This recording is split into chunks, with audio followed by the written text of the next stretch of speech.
I always asked any seafarer before I went on board, like, what was your day today? What do you actually do?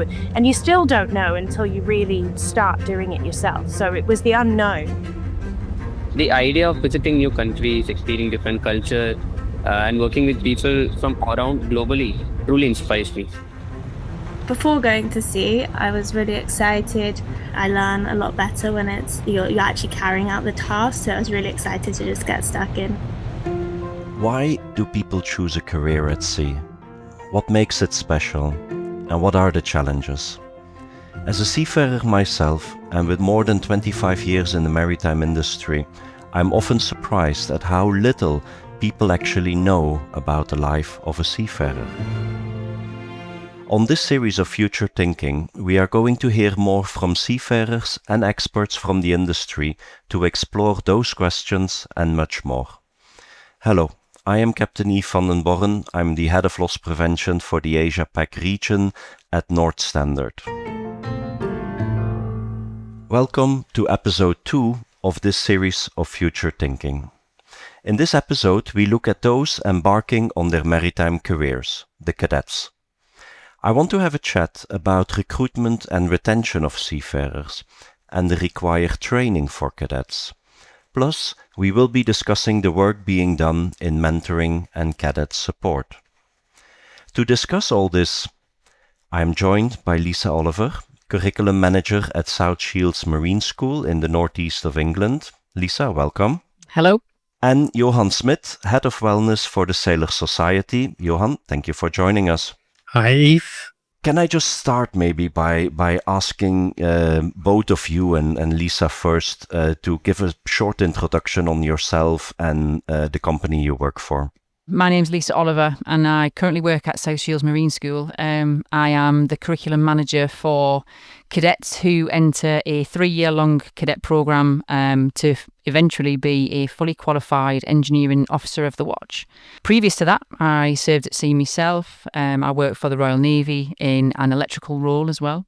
I am the head of wellness at Sailor Society. I have now been in the industry for about 15 years. Started out as a port chaplain in the port of Cape Town, visiting vessels every day. From there, I developed the Wellness at Sea program, which was later taken over by Sailor Society. Sailor Society is an NGO, and we've been serving seafarers for more than 200 years. And still doing that every day. Thank you so much. And again, welcome both of you.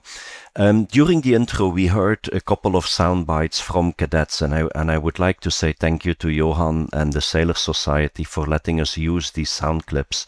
They came from one of your Wellness at Sea conferences, I believe it was in 2025.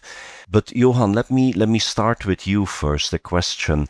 There are various industry reports that are referring to a big shortfall of officers for the Merchant Navy, and your recently published cadet report is making reference to this as well.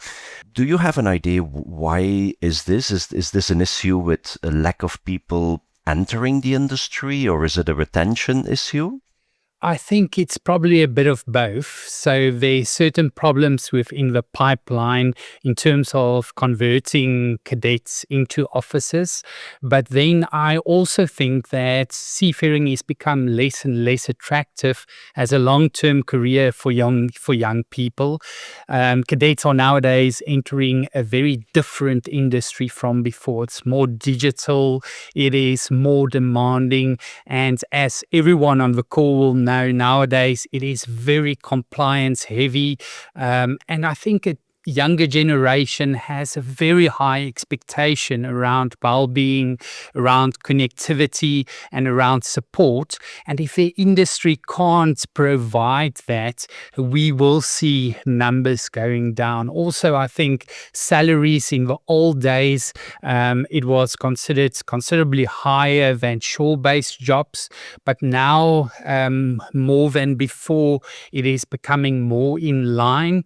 So I think there's a few issues that contributes to this.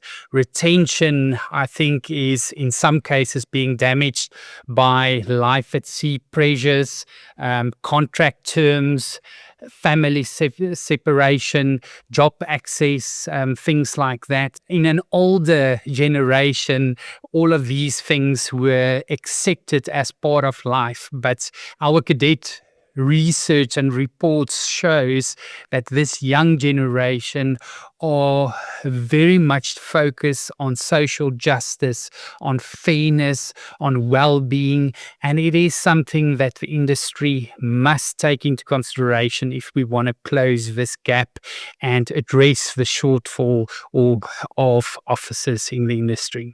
And Lisa, from your perspective, you are working with all these cadets that are excited about going to sea. What is the feedback you hear from them? Why is it that they are choosing a career at sea? The majority of them that are choosing to enter the industry have got some sort of connection to the industry a lot of the time, whether that is because they live in coastal regions from a UK-based perspective, or whether they've got a relative that works in the industry. There's normally a little bit of a connection as to why they've chosen a career at sea in the first place. And I think because of that, there is a good drive for them in terms of wanting to actually succeed, wanting to get to the end of what is, from a college perspective, a qualification, which is going to set them up for life sometimes.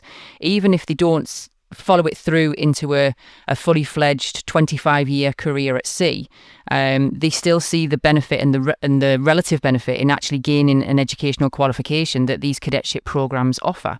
So all those tied together from a CV point of view for these young adults is then beneficial whether they choose to stay at sea or not. A lot of them do, and some of them don't. Do you think that people have a misconception about what it means to be a seafarer? There is a certain lack of visibility in terms of the career itself. And in the UK, the company Careers at Sea did a brilliant marketing campaign to try and make it more visible. Johan, is that similar from what you hear? Yes, very similar, Yves. I think in my mind, there's two sets of misconceptions. On the one hand, it is that if you enter into the industry, it's all sunshine and roses. So you will get to travel around the globe and see places, and life is simple, routine, adventurous, all of those words. And on the other hand, the other set of misconceptions is that everything is really bad, you'll be treated bad, you are constantly in danger from everything, from politics to pirates. So I think the truth lies somewhere in the middle, and that is often not well communicated. It is an amazing career. It's a career that allows you to progress through the ranks and really grow.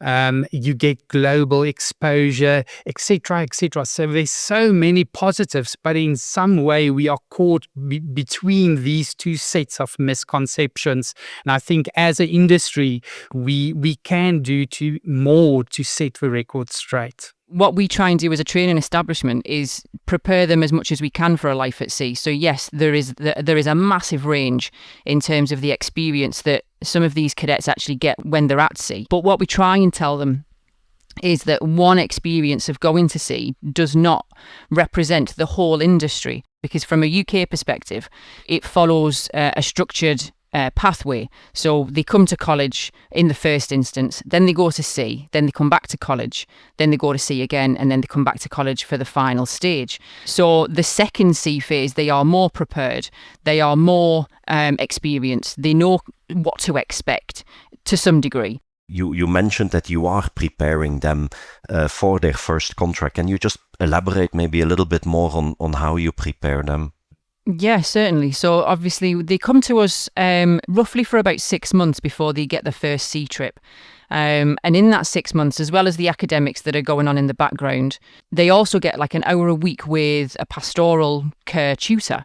And they will go through with them the practicalities in terms of the things that they need to take with them, things that they may not have thought about taking with them.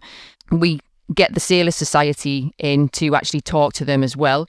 We get Nautilus, the union, to come in and talk to them. We get lots of different external speakers in to talk to them in this kind of care provision that is going to try and give them, again, like I say, a bit of an overview, what is going to be brilliant, but also what to prepare yourself for just in case things go wrong. These are the charities that you can speak to. This is the 24-hour support that you can actually tap into. Keep in touch with each other is one of the key things that I always tell them. Have that sort of support network of other people and different people that you can then latch onto to try and give you, if you have a question, they may know the answer. Because a cadet position, they may be the only cadet on board. They may be the only English-speaking person on board. They may be far away from home. They may be travelling on their own for the first time. So all of these different firsts can be quite a big step. Yeah, and Johan, from Sailor Society perspective, what do you hear from the cadets and how their experience on board has been? I think we hear quite a lot from youngsters who are on their first vessel and they come back with feedback that this is not what I've signed up for. But it should also be seen in context in terms of the number of cadets that actually goes to sea. So if I say we get reports like that, it can't be generalized and say this is sort of the general experience of cadets around. I do think the things that Lisa mentioned is spot on in terms of what they should know before they go on board. We do things like the Wellness at Sea training that very specifically deals, I want to say, with the human side of shipping, because ultimately on a vessel we are dealing with people, and I think that sometimes gets lost in translation somewhere. We are so focused on safety, the technical side of things, that we forget that ultimately we are dealing with human beings, and they must have the ability to deal with diversity, with conflict, with mental health challenges, with being away from family, etc., etc., etc. And one thing I think that is important, again, if we sort of name all these negative aspects, one thing that I admire most about seafarers is just how resilient they are. You talked earlier about what is the misperception around seafarers, and even today, when people ask me, what do you do? And I say, I work with seafarers. They say, sure, that must be really rough. They are rough and tough, and they drink, almost that drunken sailor, totally wrong conception. While seafarers are amazing, resilient, professional people who are really ultimately ensuring that the world goes round. There are a number of reports out there who are referring to, this is predominantly Filipino seafarers who are graduating and who are having issues finding a ship to complete their sea time. Now, I'll ask you both, but I'll go to Lisa first. I imagine from a UK perspective, the numbers that graduate will be different than the number of Filipinos that graduate. But do you see from cadets leaving your school anybody that has issues finding a ship to complete their sea time? From a UK point of view, no, basically. They follow a structured program, so they sign up to a sponsor. There's obviously a process of application that they have to go through to actually get the sponsor in the first place, and then the sponsoring companies basically sign in to this contract. So they come to college for a certain amount of time, but they also get a certain amount of time as well to get enough sea time. It's a 3-year program, so within that 3-year program, as well as the academic studies that they do, and like you say, all the safety things that they have to do, they also get enough time to actually go on board ship. So by the end of the 3-year program, they've got the required sea time that they need to then get the certificate of competence. And Johan, you are dealing with Filipino cadets, with Indian cadets. What is your view on cadets getting their sea time in? If I must say, what the number one question is that we get after cadet conferences, just to say at the cadet conference, we deal with give or take 10,000 cadets per year. It is, I don't have a ship. Where do I get a job? And I think the reasons behind that is complex. There's, of course, countries, especially in Africa, not on the IMO's white list, for example. The other problem is that there's schools across the globe who are very keen to take your money without ensuring that you've got a placement after you've left the school. So the problem is complex, but I do think it is something that needs to be addressed urgently, whether on a regulatory basis or from the IMO side, to ensure that if you enter into a school, you need to have, like in the case of South Shields, have that process in place to ensure that you will eventually be able to do your sea time.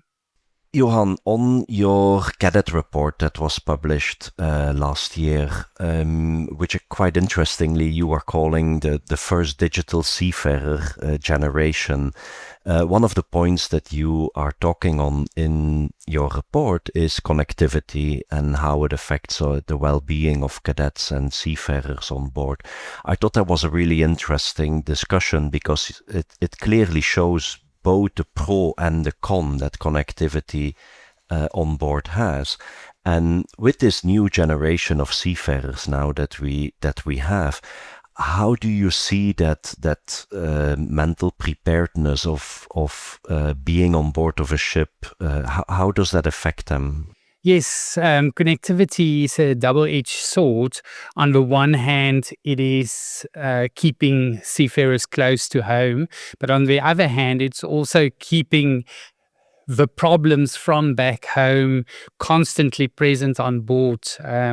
I think the study that we've done prior to the conference, we did a research study on the relationship between well-being and connectivity, and it was evident that connectivity can really assist in terms of well-being through family contacts, entertainment, learning, peer support groups. But the other side is also true. The FOMO part, fear of missing out. We're dealing with a generation that live their lives online. And how do we as an industry tackle that? I think that what companies try to do is restrict connectivity in many cases. I don't think connectivity as such is the issue. I think it is boundaries that is really the issue, and assisting seafarers in their thinking around what's the boundaries that I must set on a personal level to ensure that my online life does not impact the safety of the vessel, my personal safety, things like that. So it's not about restricting connectivity blindly, but it is about digital discipline as part of preparing people for life at sea. I think that's a good point because it's so important to have a good social cohesion on board of a ship. It's if you know the person that you're living with instead of running away to your cabin and isolating yourself. If you know your colleagues on board of a ship, you're gonna care for them. You're gonna look out for them. It improves, I feel, the safety of the vessel if you have a good social cohesion. Johan, the Sailor Society has a program on cadet mentoring as well, or cadet support groups. Can you talk a little bit on that?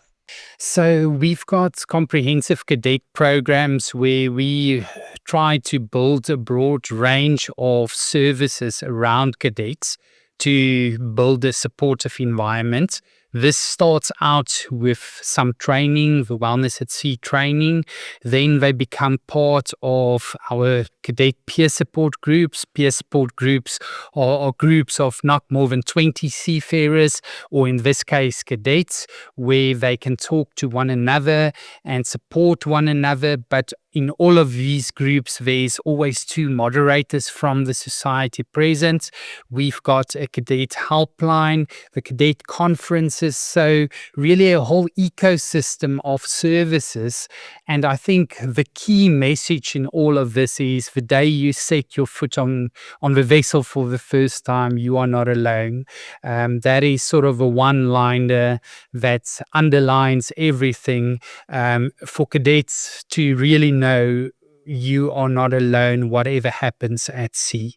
As a takeaway for the listeners that we are having, what is your message? What do you, how can they assist you with improving the life that cadets have, improving the well-being that they have on board? How can they assist you, Lisa? I think for me, the key word is mentorship. When they're at college, there's multiple people around. There's multiple, the kind of two steps away from home. Mum's on the end of the phone.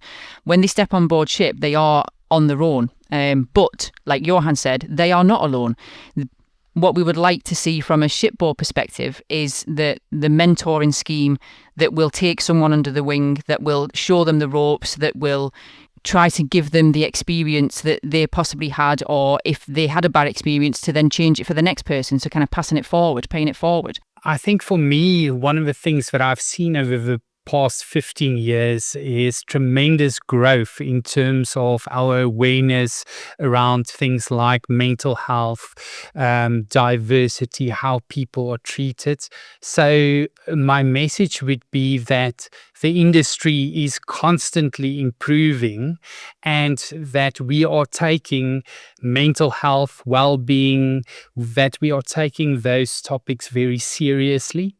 If you step on board the vessel, I'll stick with my one-liner from before, just saying you are not alone. There's the Sailor Society. We've been around, as I said, for more than 200 years. There's other organizations. There's your maritime school. There's so many people out there who are willing to listen and willing to take care of you. Don't lose that opportunity. Don't miss that opportunity. Reach out. You're not alone. 2 very good messages. Thank you so much to both of you for being here. Lisa Oliver from South Shields Marine School and Johan Smit from Sailor Society. In the 3rd episode of this series, I speak to ship owners and hear about some of the great work being done to address the issues we've heard about in this series. If you haven't heard episode 1 yet, then you can find all the episodes in this Future Thinking series, as well as North Standard's other alongside podcasts at north-standard.com or on your chosen podcast player.